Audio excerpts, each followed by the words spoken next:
Hello mga kamamshi! Dahil tulog ang baby ko, mag-unboxing po tayo ng kanyang mga parcel. Ilang araw na itong na-order, ngayon lang napadala dito sa aming isla. Gusto ko kasi naiipon yung mga parcel bago ipadala para isang padala lang. Ganun pala talaga pag mami ka na, no? Yung gagawin mo ang lahat para sa baby mo at ibibigay mong lahat para sa kanya. Yung hindi ka na makakabili para sa sarili mo.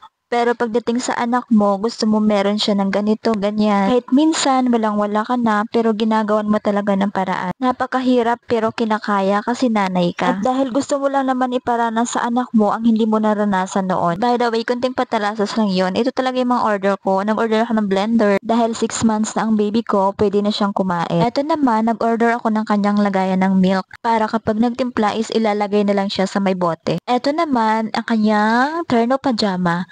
Dahil kulang siya sa terno pajama, nag-order ako ulit. Grabe, ang cute niya mga mi. So, ito naman is free sample siya. Hindi ko na siya ipapakita kasi free sample lang naman siya. Ito naman ang kanyang kainan. Dahil nga kakain na siya, kailangan niya ng ganito. Grabe, ang ganda niya, mi. Ako lang ba na kapag nakakita ako ng gamit ng anak ko, is sobrang tuwang-tuwa ko talaga. Ito ang kanyang towel. 5 pieces na siya.